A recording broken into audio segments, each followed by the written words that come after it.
હવે બધાને શું જાહેરમાં કહેવું મારે? બધાને કે બધા બહાર જાઓ, મારે એમની જોડે બેહવું છે. એમને એકલા બેહાડીને કહ્યું કે આ બધાએ પ્રશ્ન પૂછતા હતા કે સ્વામી એમને શું વાંક છે, ભગવાને આમ કેમ દુઃખ આપ્યું? ચલો તમને પ્રશ્ન થાય છે તો મને પૂછો, તમે આપણે બે જાણીએ છીએ, કહો.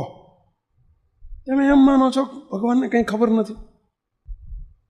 અરે તમારી આંખમાંથી બધું દેખાય છે કે તમે શું ધંધા કર્યા છે, તમે અત્યાર સુધી કેટલી પરસ સ્ત્રીઓના સંગ કર્યા છે.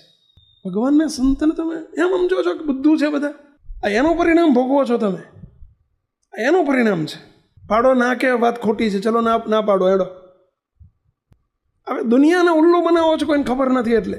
અને બધાને પ્રશ્ન એમ થાય છે કે ભગવાનનો વાંક છે. અવેરી વર્તમાન મુક્ત કોઈને છોડશે નહીં, બહુ ધ્યાન રાખજો. ગ્રહસ્થ માટે મોટામાં મોટા દુઃખ આવવાના બે જ કારણ.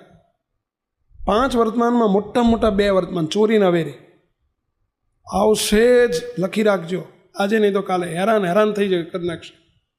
ભગવાનનો દિવ્ય દ્રષ્ટિરૂપી કેમેરો આપણી ઉપર મંડાયેલો છે, બધું જાણે છે. દુનિયા આખીને છેતરી શકાશે, આને નહીં છેતરાય, મોટા પુરુષને નહીં છેતરાય. અને ખાતું તો આપણું બધું એમના હાથમાં છે, સુખ દુઃખનું ખાતું તો. રોતાય નહીં આવડે ભાઈઓ, રોતાય ના આવડે. બહુ પછી પસ્તાવો થયો, બહુ રડ્યા કે સ્વામી સાચી વાત છે, મારાથી ઘણી ભૂલો થઈ ગયેલી છે. એ તો કાલે હું આવીશ બાપજી જોડે, તમે લઈ આવજો.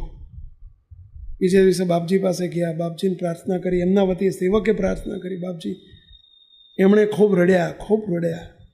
ફરીથી બાપજી કે આપણે વર્તમાન ધરાવવા પડશે. ફરીથી વર્તમાન ધરાયા, બધું પાપનું પ્રાયશ્ચિત થોડું કરાયું, બોલો, જીવન બદલ્યું.